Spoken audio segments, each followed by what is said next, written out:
Today, I'm kind of doing this a bit off the bat. I didn't really have anything planned. I've got some plans for this weekend, and to be honest, this is coming out on Sunday, so I'm going to talk as if it's Sunday, because Sunday is Mother's Day. So this video is sort of inspired by Mother's Day in a very roundabout way, but normally weekly vlog stuff like updates and all that kind of stuff.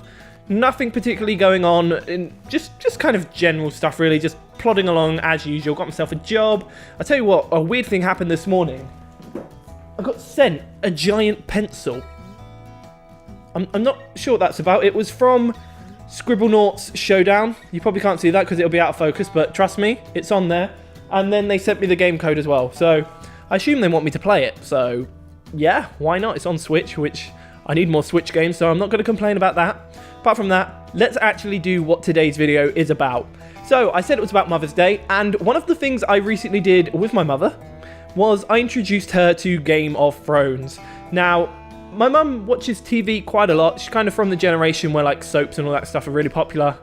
Are they still popular? I don't really know. My friends don't really watch them, so I don't have a clue. And anyway, something I always say is TV today is bloody brilliant, and Game of Thrones is a fantastic example of that. I introduced her to it and she fell in love, and good, because that TV show is amazing. But now, just as all of us, she's got to the point where she's finished up to the end of Season 7, and she now has to wait till Season 8. So in the meantime, she wanted to kind of start a new series, because I think she might have a taste for these new kind of, the new style of TV. It's a weird way to think about it, but it is kind of, I think maybe it's the binge watching that Netflix has introduced or something like that, where you can kind of watch TV as you please. I feel like TV these days is completely different to how it used to be. Like series like Game of Thrones and that, I couldn't imagine them existing ages ago. Was there even stuff like that? I don't really know. I'm not an expert on TV, more movies, but these are going to be some of the shows that I'm going to recommend to my mother and to anyone else who's actually interested. So these are like my favorite TV shows that you should be watching. Of course, Game of Thrones is one of them, but I'm not going to go into detail about that, because just watch Game of Thrones if you haven't. But apart from that, we've got some pretty good TV shows to talk about. So probably one of the first ones I will always recommend is Breaking Bad. Now, Breaking Bad is one of those TV shows which is pretty famous for being bloody good, and it is. I watched it 2 years ago now, and I loved every minute of it. The good thing about it is, unlike Game of Thrones, it is completely over. It's finished, so you can watch it from start to end on Netflix, which is great. And the story's just really good, and you actually really connect with the characters. And it was the kind of TV show I wasn't really expecting to like, because the kind of crime, drug storyline, all that kind of stuff, it didn't particularly interest me. Like, that's a reason I haven't watched Narcos, because it's not particularly my thing. But Breaking Bad was brilliant. I loved it, and all the twists and the turns and the characters. It was just really goddamn good, and that's probably the show I would recommend to someone who's just finished Game of Thrones and wants a new show. Breaking Bad. The first couple of episodes can be a bit slow. I had that problem with Lauren. She kind of got bored after the first episode, but honest to God, if you stick with it, and it just gets so good. So good. Sticking with Netflix, actually, you'll probably notice that most of these are on Netflix, because, well, a few of them are Netflix originals, and the others, well, they're just on Netflix. Netflix is kind of where it's at, really. Stranger Things. There's only 2 series of Stranger Things. Watch them both. Really, really good. First season is really good. Like, I love the first season. Second season is good. Not as good, but good. Some people think it's better. Personally, I don't. But the whole premise of it, I love it. Set in the 80s, following these kids, and there are some adult characters as well, of course. But it really reminds me of old movies like The Goonies, where it's kind of an adventure, but in a world where I guess kind of adventure's not real. I don't actually really know how to explain Stranger Things. It's kind of like a high school drama mixed with some weird sci-fi elements, along with a detective show, and no, that's about it. Yeah, it's pretty weird. Twilight Zone meets, I don't know. I'm lost. If perhaps you want something that you don't quite have to commit to quite as much as those shows, Black Mirror is probably a good way to go. Now, the weird thing about Black Mirror is every single episode is its own self-contained story. So whereas the first ever episode of Black Mirror is amazing, a couple of others are probably just, they're not great.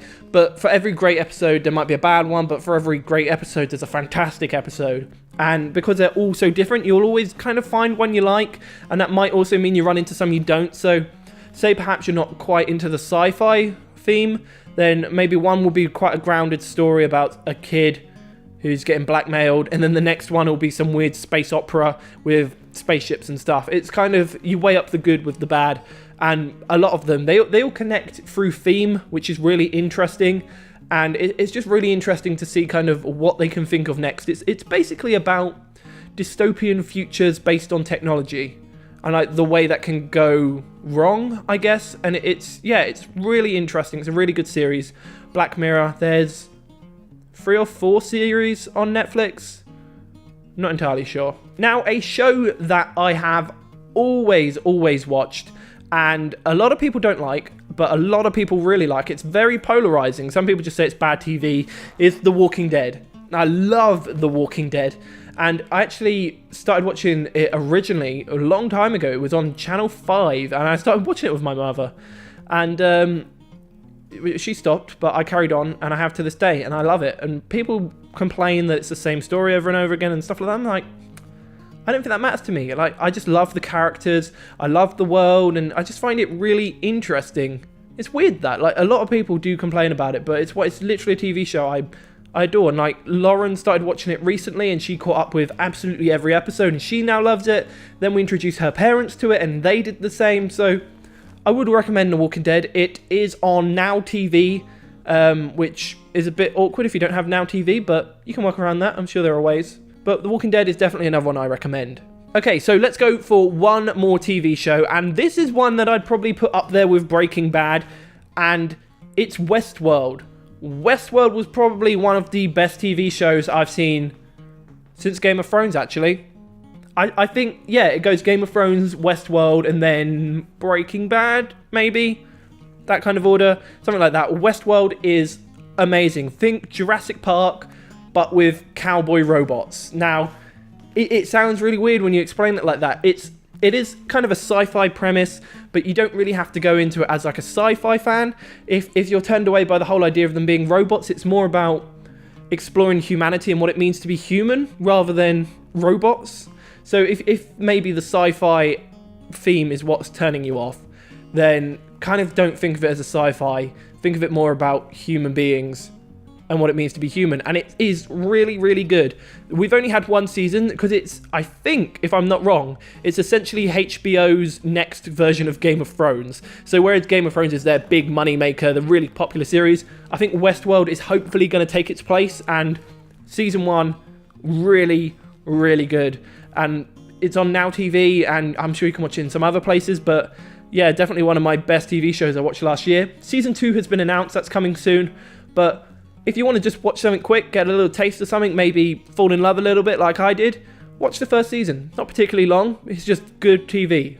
Really good TV. So, there we have it. I think I didn't miss anything. Nothing in particular. I mean, I could talk about things like the Marvel shows on Netflix, because I love all of them. Jessica Jones, Luke Cage, Daredevil especially. It's kind of hard to recommend them, because if you're a Marvel fan, you're probably already watching them. Whereas if you don't really care about superheroes and Marvel and that, they're really good TV shows, but they might not be up your alley. But they are very, very good TV, and they're all available on Netflix, so that's always a plus. Anyway, apart from that, I think that's about it. Happy Mother's Day to all the mothers of the world, in particular mine. Happy Mother's Day. And that'll be it from me. See you next week, guys.